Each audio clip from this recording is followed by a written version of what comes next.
número.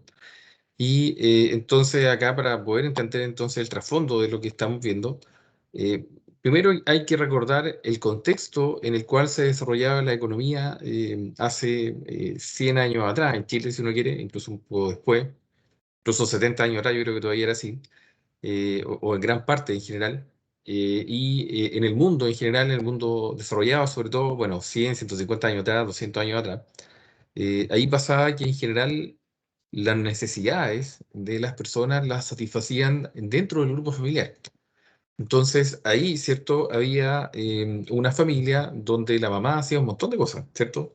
Descuidaba mucho probablemente el cuidado de los niños. Hoy en día es chistoso, ¿ah? Porque yo que soy papá, yo por ejemplo pienso en mi abuela, ellos tuvieron, bueno, mi abuela materna tuvo 11 hijos.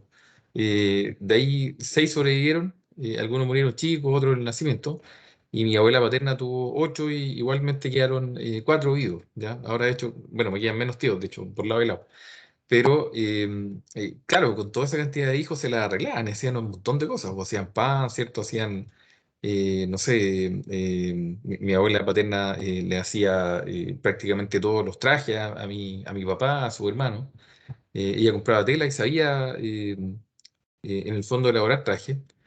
Pero eso en general lo hacían muchas familias, ¿ah? Entonces prácticamente todos lo hacían ahí. De hecho, ellos tenían aves, criaban aves, tenían carne todo el año en el fondo.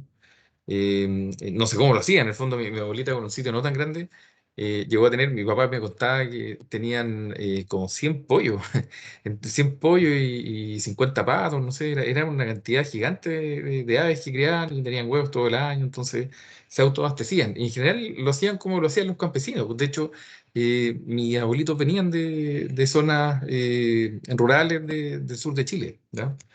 Pero eso pasaba en la mayoría de las familias. De hecho, lo que empezó a pasar con el tiempo es que las familias empiezan a emigrar hacia las ciudades entonces en mejor búsqueda, ¿cierto?, de oportunidades laborales, pensando también en salir de la pobreza.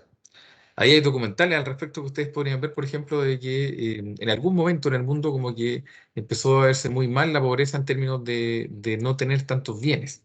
Sin embargo, la gente en el campo no vivía tan mal, pero en algunos casos sí había una carencia grande de algunos bienes y servicios.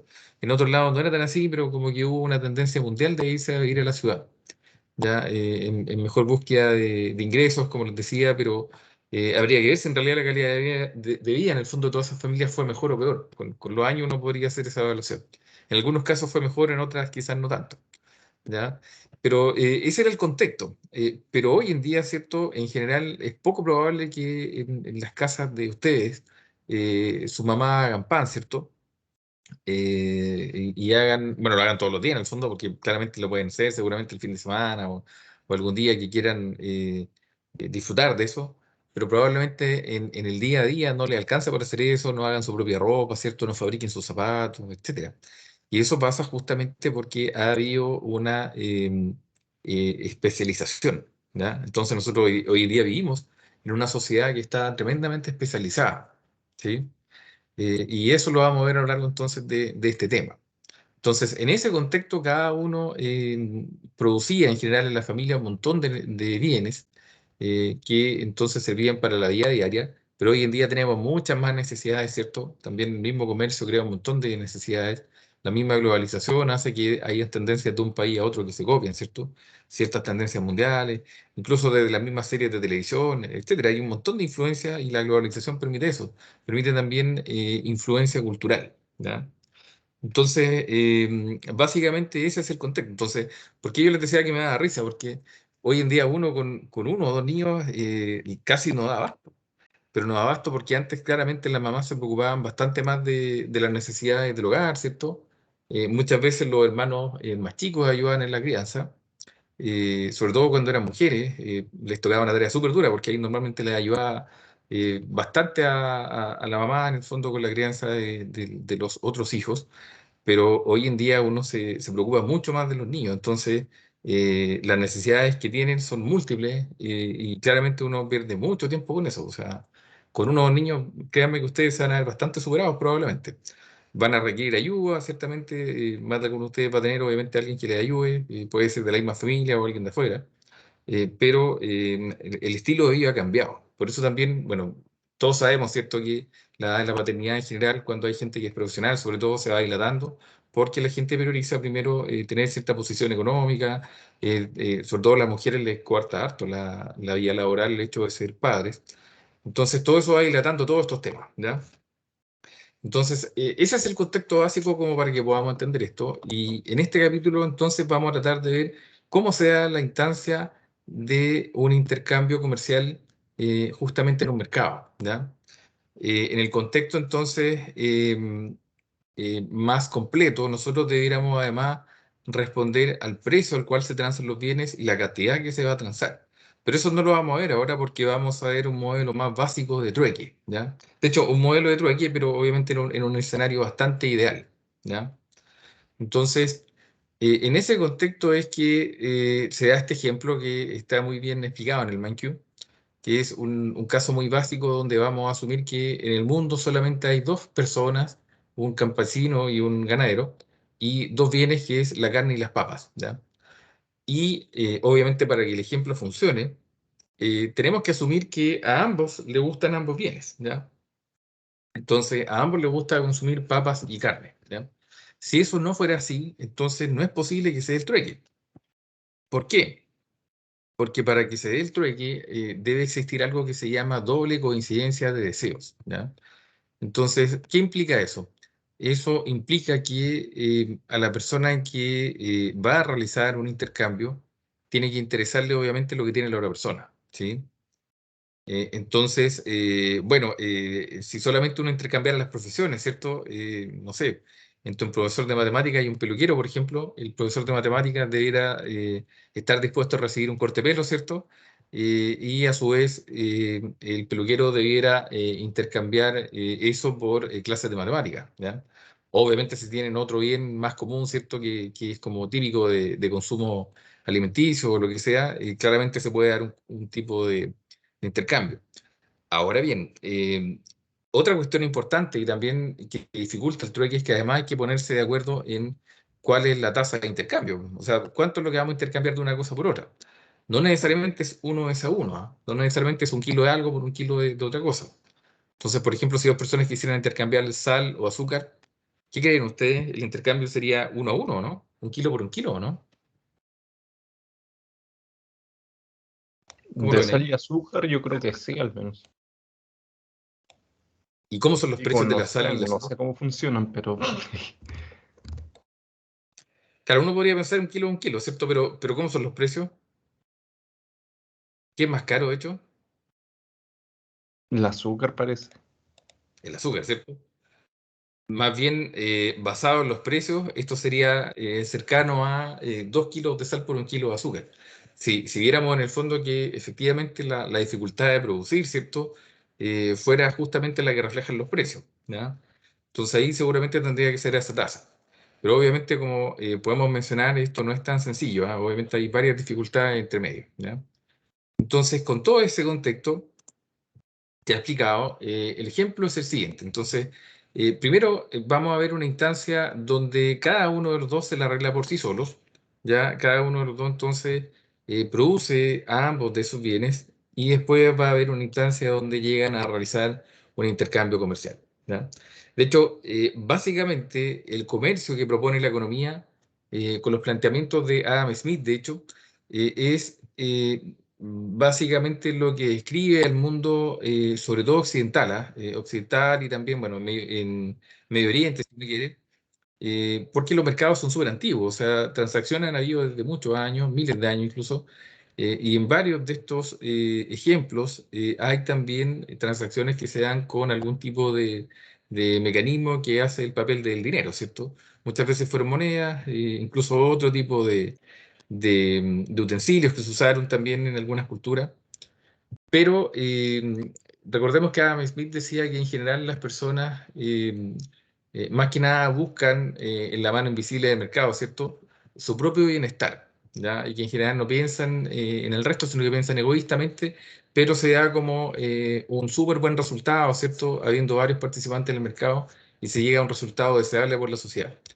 Eso explica entonces este tipo de comercio, pero hay algo que no explica y hay algo que en general los sociólogos sobre todo le critican a los economistas Obviamente eso no está explicado en los libros de economía, pero es el hecho de que el pensar de manera egoísta y por el propio beneficio es justamente súper tradicional en este tipo de culturas, pero no representa, por ejemplo, el pensamiento que había en culturas como más alejadas de la civilización, por ejemplo, de algunas de las que había en Sudamérica, ¿ya? Donde funcionaban con trueque y no necesariamente se pensaba en el bienestar individual, sino más bien en el bienestar de la comunidad, ¿ya? Entonces, hay ejemplos, de hecho, de algunas culturas de Perú, algunas otras culturas sudamericanas, en el fondo, donde una familia, por ejemplo, que lograba reunir alimentos, por ejemplo, si cazaba, esos alimentos se los repartía a otras familias que no lograban tener eso. Y a cambio de nada, o sea, en el fondo a cambio de ayudarles simplemente, y después las personas cuando la situación era inversa hacían lo mismo, devolvían un poco el favor, pero había un interés altruista ahí, no había un sentido de sacarle partido a algo. Entonces, eso la economía no es capaz de poder representarlo. ¿Ya? No es algo en el fondo que esté dentro del planteamiento económico. Entonces eso igual da para pensar, ¿eh? Da para pensar de que en realidad no todo el comportamiento humano lo puede reflejar bien la economía. Obviamente en el contexto de la cultura que tenemos hoy en día, ¿cierto? Explica muy bien cómo funcionan varios de los principios en los intercambios en los mercados, etcétera, cómo se comportan los individuos hoy en día, pero no en todas las situaciones, ¿ya? Entonces eso hay que tenerlo claro. ¿Sí? Entonces, bien, en este ejemplo muy básico, obviamente el ejemplo está arreglado, ¿cierto?, de manera que funcione, pero en el escenario sin comercio hay que considerar lo siguiente, que hay obviamente unas productividades que vamos a considerar acá. De hecho, acá lo único que vamos a considerar como insumo importante es el tiempo, ¿ya? En realidad, en estricto rigor, ¿cierto? Para producir carne y papa, habría que considerar el alimento de los animales, ¿cierto? La tierra, para las papas lo mismo, ¿cierto? Abono, etcétera, agua. Pero acá, para simplicidad del ejercicio, vamos a considerar que solamente lo único que van a ocupar el carnicero y el campesino es el tiempo, ¿ya? Entonces, basado en eso, supongamos que queremos ver cuánto toma producir un kilogramo tanto de carne como de papa a cada uno. Entonces, ahí podemos ver que en el caso de la carne, al campesino le toma 60 minutos producirlo. En el caso de las papas, un kilogramo al campesino le toma 15 minutos, ¿ya? Para el ganadero, para producir un kilogramo de carne va a gastar 20 minutos y 10 minutos para un kilogramo de papas, ¿ya? Entonces, también por simplicidad, si asumimos que la jornada es de 8 horas, ya que es como sería una jornada, ¿cierto? Propia de trabajo, ¿cierto? Sin supervisión ni nada, supongamos que ellos están acostumbrados a hacer eso todos los días, entonces la producción diaria sería de 8 kilogramos de carne para el campesino, de 32 kilogramos de papas, esto es si es que se dedican solamente a producir carne y solamente a producir papas, y en el caso del ganadero serían 24 kilogramos de carne y 48 kilogramos de papas, ¿ya? Entonces, podemos ver que aquí hay dos tipos de curvas, ¿cierto? La primera representa al campesino y la segunda al ganadero. Ambas curvas representan las fronteras de posibilidades de producción, que es algo que está explicado en la clase asincrónica 2, ¿ya? Entonces, ¿de qué trata? En el fondo, como para que se entienda, igual si es que no lo han visto, en el fondo uno podría pensar en que la frontera de posibilidades de producción es la máxima producción que se puede tener con el pleno uso de los recursos que se tiene, ¿ya? Y sería como el pleno empleo, en el fondo, si es que pensamos en una empresa, ¿ya? O en una economía determinada. Entonces, por ejemplo, si fuera producción de automóviles, por ejemplo, tendríamos que considerar que los trabajadores están ocupados plenamente, ¿cierto? Los recursos también, que no hay ineficiencia. Entonces, ahí se alcanzaría justamente esa frontera de posibilidades de producción, que es con lo máximo que se puede producir con la tecnología existente y con los recursos plenamente empleados, ¿ya? Entonces, en ese caso, tenemos que, si el campesino solamente produce carne, como señalábamos, ¿cierto? Produciría 8 kilogramos de carne y en el caso del campesino 32 kilogramos de papas, ¿ya? En el caso obviamente del ganadero sería lo mismo, si solamente produce carne serían 24 kilogramos, si solamente produce papas serían 48 kilogramos, ¿ya? Pero como en el fondo en este primer escenario no hay comercio, Lo más probable entonces, ¿cierto?, es que los dos no quieran consumir uno solo de los bienes porque se van a aburrir, ¿cierto? Si solamente consumen papas, si solamente consumen carne, van a estar aburridos. Entonces, lo más probable es que quieran consumir un mix de ambos, ¿ya? Entonces, en este caso, el campesino escoge la combinación A, que representa 4 kilogramos de carne y 16 kilogramos de papas. Y en el caso del ganadero, este va a escoger la combinación B, que representa 12 kilogramos de carne y 24 kilogramos de papas, ¿ya? Entonces, básicamente, eso es lo que hay que considerar. Esa sería entonces la cantidad que podría producir cada uno, ¿cierto?, de ambos bienes en un escenario sin comercio, ¿cierto? ¿Se entiende el ejemplo hasta acá, curso? ¿Alguna duda por ahora? Todo claro. ¿Todo claro? Súper. Bien. Pero supongamos entonces que ahora viene el escenario 2, ¿cierto? Esta era la producción que nosotros resumimos anteriormente. Supongamos que viene el escenario 2 y ahí el ganadero tiene la impresión de que si enfocan los esfuerzos en cierta dirección, pudieran entonces tener una mayor producción, ¿ya? Entonces, lo que hace el ganadero es ir a hablar con el campesino y proponerle un trato. Entonces, él le propone eh, cambiar 5 kilogramos de carne, es decir, él ofrecerle 5 kilogramos de carne por 15 kilogramos de papas, y para ello entonces también le propone conjuntamente que él produzca, el campesino me refiero, ¿cierto?, solamente papas, y entonces el ganadero produciría 18 kilogramos de carne y 12 kilogramos de papas, ¿ya? Entonces, en dicho caso, noten que, bueno, si esa es la producción y con este intercambio, ¿cierto? Como el campesino en el fondo no produce carne, pero el ganadero le estaría pasando 5 kilogramos de carne, ahí él le estaría ganando 1 kilogramo de carne, ¿ya? De la misma manera, entonces, cediendo de los 32 kilogramos de papas, 15, el campesino obtendría 17 kilogramos, ¿ya? Entonces ahí también está ganando 1 kilogramo de papas. El ganadero, en cambio, con el intercambio que propone, se queda con 13 kilogramos de carne y 27 kilogramos de papas. Entonces, en el fondo, él está ganando 1 kilo de carne, al igual que el campesino, y 3 kilogramos de papas, que es más en el fondo de lo que gana el campesino. Pero ambos ganan, ¿ya? Ganan, ¿cierto?, respecto de la producción que podían lograr solos, ¿ya?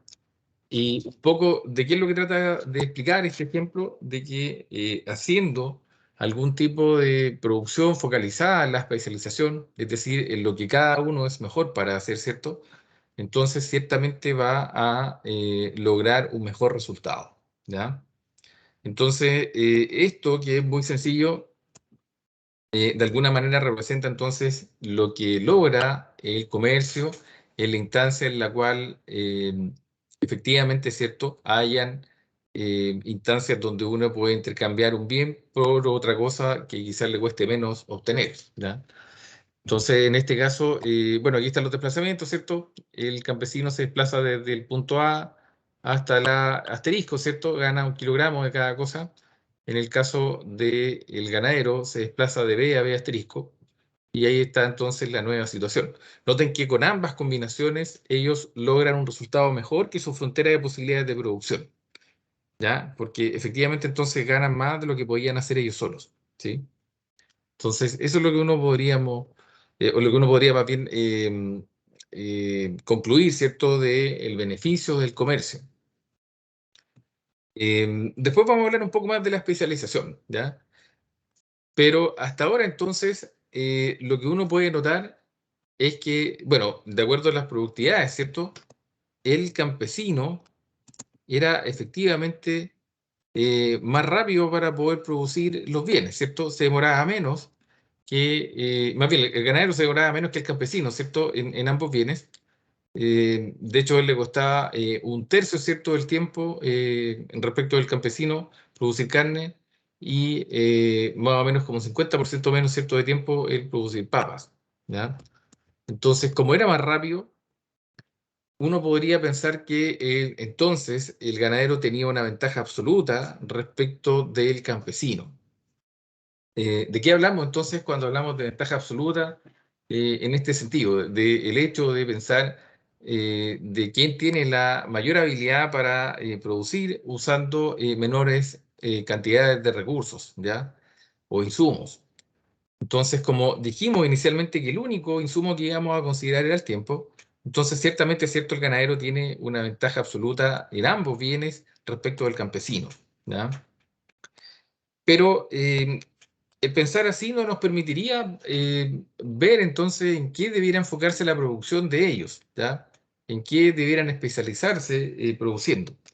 Sin embargo, si uno considera entonces el concepto de ventaja comparativa, ahí uno podría llegar a una conclusión. ¿Y qué sería esa ventaja comparativa?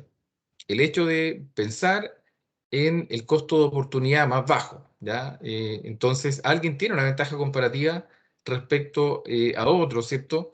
Cuando tiene una habilidad para producir entonces un bien con un costo de oportunidad más bajo, ¿ya? Y ahí, de hecho, uno puede ver que, bueno, aquí lo voy a ampliar un poco para que sea mejor. Uno puede ver, ¿cierto?, que para producir un kilogramo de carne, recordemos que el costo de oportunidad es lo que a uno renuncia, para producir un kilogramo de carne, entonces el campesino está renunciando a producir 4 kilogramos de papas, ¿ya? En cambio, el ganadero renuncia a 2 kilogramos de papas. Entonces, ¿cuál de los dos renuncia a algo menor? En este caso, el ganadero, ¿cierto? O sea, el ganadero tiene una ventaja absoluta para poder producir ahí carne porque su costo de oportunidad en términos de las papas es más bajo, ¿cierto? ¿Se entiende hasta ahí, Curso?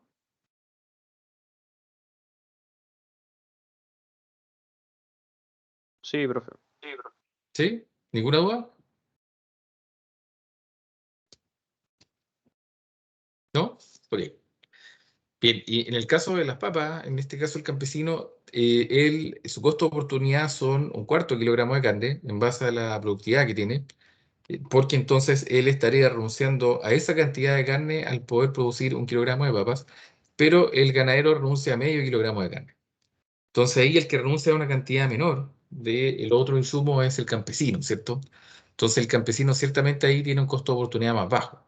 Entonces, ¿qué es lo que debiera pasar si se especializaran? Que el ganadero debiera enfocarse en producir carne y el campesino en producir papas, ¿ya? Eso sería entonces lo correcto que pudieran hacer ambos. De hecho, acá queda pendiente en el fondo el analizar ese escenario, si uno quisiera. El cuánto podrían producir si solamente se dedicaran a eso, ¿ya? Esa sería una forma entonces de poder verlo. Entonces, lo que uno puede ver, ¿cierto?, es que pudieron salir ganando ambos porque pudieron realizar un intercambio que era conveniente, ¿cierto?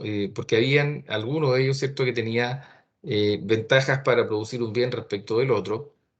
Y en general, entonces, convienen los intercambios ciertamente cuando lo que se va a obtener es de alguna manera más beneficioso que el costo de oportunidad que van a tener, ¿ya? En base a lo que renuncian. ¿Ya? Por lo tanto, eso es lo que permite de alguna manera el poder realizar un intercambio, ¿ya? Pero aquí podemos llegar entonces a otra discusión, ¿ah? Hoy en día, entonces, yo les decía, tenemos el mundo de la especialización. Entonces, ¿qué es lo que sucede si ustedes tienen, supongamos que ustedes tienen algún problema de alguna enfermedad de la piel? ¿Qué especialistas van a buscar entonces? Un dermatólogo. Dermatólogo, ¿cierto? Entonces no van a ir, ¿cierto?, de otro tipo de especialistas, ¿cierto? No van a ir a un cirujano plástico, no van a ir a un cardiólogo, ¿cierto? Sin embargo, si uno mira esto 30 o 40 años atrás, yo creo que de hecho un poco más, unos 50 años atrás, en general el médico veía todo, ¿cierto? El mismo médico veía de todo y no había tanta especialización. Hoy en día, de hecho, hay mucha más especialización. Entonces, si no sé, supongamos que tienen algún problema en la rodilla, ¿a qué especialista van a ir?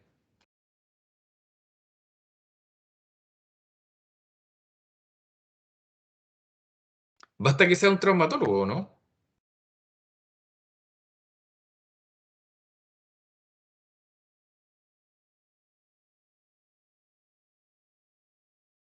Depende del problema que tenga en la rodilla, supongo.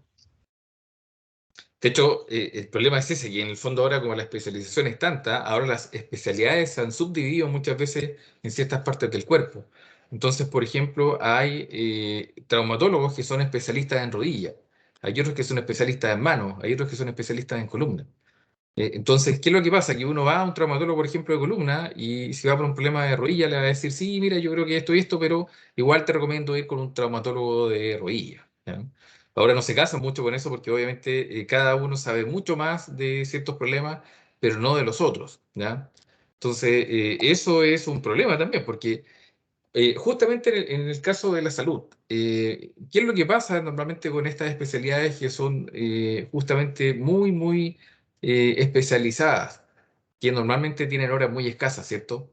Entonces, típicamente, por ejemplo, si uno quiere hora con un dermatólogo, digamos en el sistema privado incluso, en algunos casos les puede costar un mes llegar a un dermatólogo.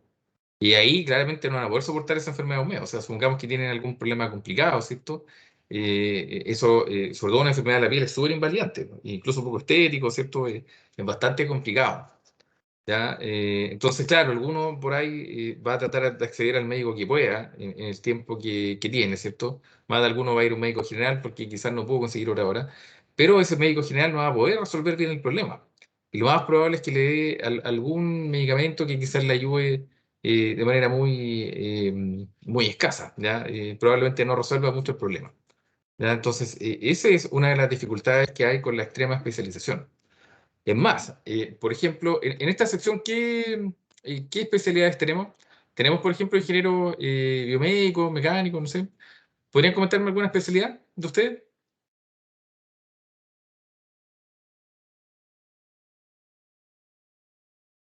Aeroespacial. Sergio, por ejemplo, tú, o Nicolás, tú que ya hablaste, ¿qué especialidad tienes tú?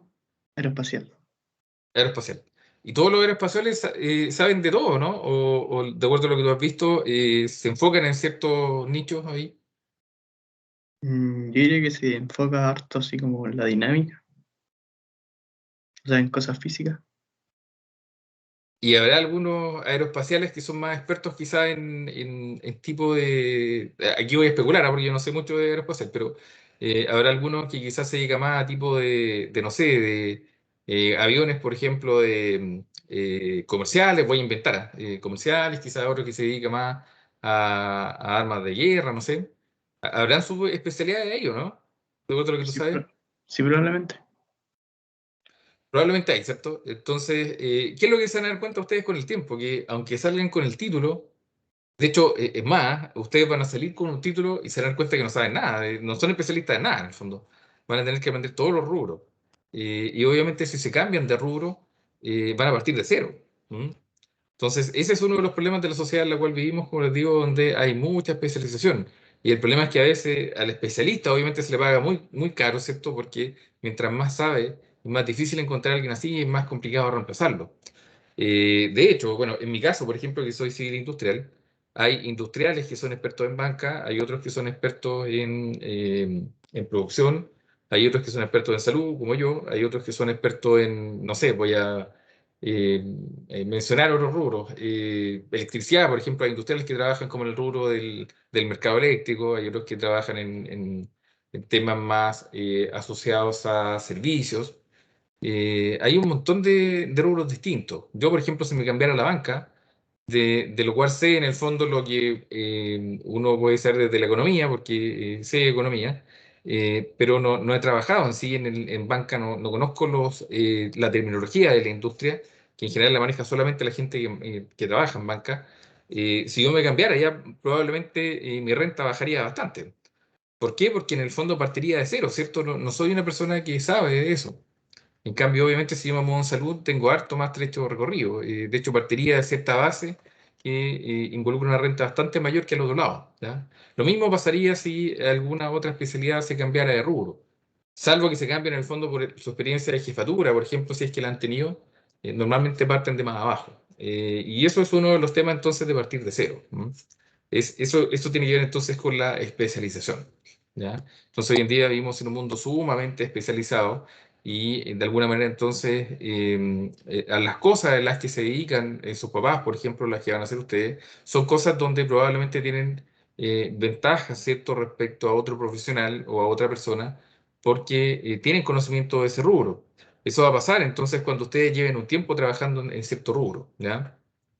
Pero obviamente, desde el punto de vista económico, no tiene sentido que uno produzca cosas que le van a salir más caras, ¿ya? Eso de manera lógica. Ahora, claramente alguien puede hacer algún hobby, ¿cierto?, de algo que le guste. O sea, si a alguien le gusta cocinar, por ejemplo, lo puede hacer claramente. Pero distinto es que sea eficiente en lo que hace cocinando. Van a haber algunos platos quizás o algunas preparaciones, sobre todo en repostería, que quizás le van a salir más caras que comprarlas, ¿ya? Por ejemplo, no sé, si alguien quiere hacer un pan de Pascua, probablemente le salga mucho más caro que comprarlo. Porque de hecho los panes de Pascua artesanales son más caros, porque no es lo mismo que producir a costos de un horno industrial, por ejemplo. Entonces, no tiene sentido que uno haga eso todos los días, ¿cierto? Salvo que tenga el tiempo, el dinero y le guste en el fondo eso y quiera aprender. Ese es otro cuento y ahí estaría bien enfocado, ¿sí? Pero en términos económicos, como les decía, en general eso no sucede, ¿ya? Entonces, con lo que hemos visto hasta ahora, efectivamente no sabemos todavía el precio, ¿cierto? Ni las cantidades de cómo se van a distribuir esos bienes. Para eso necesitamos de la oferta y la demanda, que es lo que vamos a ver en el tema 4 después. Y acá entonces está un poco lo que yo les comentaba, ¿ya? Este planteamiento lo realizó Adam Smith, de hecho, justamente en La riqueza de las naciones, ¿ya? Y él planteaba lo siguiente, decía, todo padre de familia, esto fue hace 300 años, todo padre de familia prudente tendrá como máxima nunca producir en su casa un bien que sea más barato comprar. El sastre no tratará de fabricar su propio calzado, y en cambio se lo comprará al zapatero. Este, por su parte, no tratará de confeccionar su propia ropa, recurrirá al sastre. El campesino, a su vez, no tratará de elaborar ropa ni calzado, pero dará trabajo a estos artesanos. Todos ellos están interesados en producir aquello en lo que tienen ventaja frente a otros y en comprar con una parte de su producto, o lo que es lo mismo, con el precio de una parte de dicho producto, lo que tengan en ocasión de comprar. O sea, ¿qué es lo que está diciendo ahí? Que en el fondo, ¿cierto? No tiene sentido económico hacer algo que es más caro, ¿ya? Ahí podríamos pensar en un caso extremo, ¿cierto? Donde alguien quizás tenga un problema, supongamos que alguien tiene un problema con agua, ya en la casa, que tiene alguna filtración de agua, y claramente si, no sé, una persona se dedica a repararla, por ejemplo, no tiene idea de eso, lo más probable es que deje la escoba, probablemente dejar una fuga más grande, ¿ya? Eso es un caso típico, ¿cierto? Que muchas veces ha sido jocosamente representado en alguna serie y película, sobre todo chistosa, pero eso es algo real, ¿ah? Cuando alguien se mete justamente con agua o con cosas así, es muy complicado lo que hay que hacer. Entonces tiene que ser un gaffiter, tiene que ser alguien que sepa eso. Y más, tiene que ser un buen gaffiter, porque hay gente que de repente no sabe bien resolverse estos problemas y puede quedar peor, ¿ya? Entonces, eso muestra justamente el hecho de que hay cosas donde no conviene meterse, por lo menos desde el punto de vista económico, ¿ya? Entonces, como hemos visto, ¿cierto? Este contexto permite entender de manera muy básica un mercado donde entonces los participantes de este mercado inicialmente pueden estar interesados en realizar un intercambio, ¿cierto? Sobre todo cuando ellos pueden producir más bienes, ¿cierto? Y no van a ocupar todo eso. Entonces, en un escenario más básico se daba con el trueque. Entonces, las caravanas viajaban harto tiempo, ¿cierto? Con un montón de productos, sobre todo en Medio Oriente. Y por eso muchas veces se buscaban rutas comerciales. De alguna manera lo que se buscaba era poder mejorar el bienestar de esas comunidades. ¿Ya? Entonces, bueno, si uno va a la historia, por ejemplo, puede ver que el Imperio Romano tuvo rutas comerciales. Incluso creo que el Imperio Romano llegó a la China. Tuvo, de hecho, contacto con China. Fue una de las pocas culturas de Occidente que tuvo contacto con ellos de bien temprano. Seguramente fue netamente de una manera muy, muy básica en términos del comercio.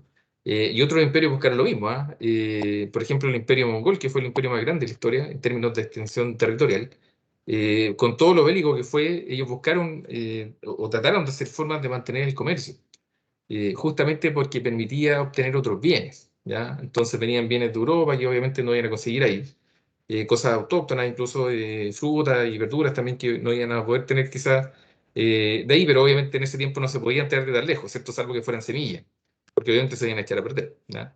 Pero sí, bueno, distintos tipos de artesanía, entre otras cosas que también ahí eran llamativas, pero sobre todo telas, ya las telas eran como súper cotizadas, etcétera. Ese tipo de cuestiones siempre han sido interesantes porque normalmente cuesta producirlas, ¿cierto? La seda, de hecho, se produce con gusanos. Entonces hay que ser especialista en eso. Y bueno, yo recuerdo, por ejemplo, que hace algunos años atrás fui a una exposición en Santiago de la cultura china, de hecho. Y ahí estaba colocado en el fondo en la exposición uno de los trajes que había usado uno de los emperadores chinos. Eso había sido más o menos como en el año 1300, me acuerdo, por ahí. Y era un traje en el fondo de tela que si uno lo mira, o sea, de seda, que si uno lo mira ahora, no era ni siquiera tan bonito, era como amarillo, medio raro. Pero ahí contaba la leyenda en el fondo de esa tela, que en ese tiempo, cuando mandaban a hacer un traje como ese, se demoraban 3 años en hacerlo. Entonces imagínense la cantidad de seda que necesitaban y la cantidad de trabajo que requería eso, porque era una producción manual. No es como ahora, ¿cierto? Que se hace producción obviamente más automatizada, ¿cierto? No es tan manual. Entonces claramente es distinto el efecto, ¿ya? Entonces, ahí tenemos un ejemplo, ¿cierto?, de la especialización, pero sobre todo de manera manual. Obviamente ahora los costos bajan, ¿cierto?, porque hay industrialización detrás, ¿ya? Entonces, eso es lo que podemos ver, ¿cierto? Después, obviamente, vamos a ver el escenario con precios, ¿cierto? Y ahí vamos a ver el equilibrio del mercado en la próxima clase, el cómo se puede llegar a un equilibrio entre cantidad y precio, y cuál sería entonces el resultado para esa sociedad, ¿sí? ¿Alguna consulta, estimado curso? ¿Alguna opinión al respecto?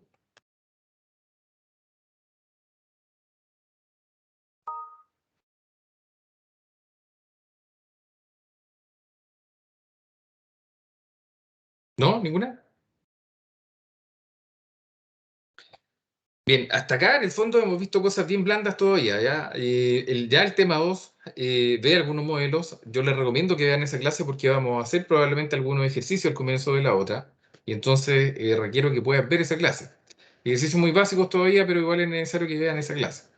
Pero de aquí en adelante ya cuando empecemos a meterlo en la oferta y la demanda, ¿cierto? En los mercados, ahí ya vamos a poder tocar temas más contingentes. Las clases, de hecho, van a tocar temas más entretenidos y van a poder ver la aplicación directa en la vida diaria de algunas cosas de las que vamos a discutir, ¿ya? Entonces, si no hay consulta, estimado curso, o ninguna opinión que quieran realizar, yo doy por terminada la clase de hoy.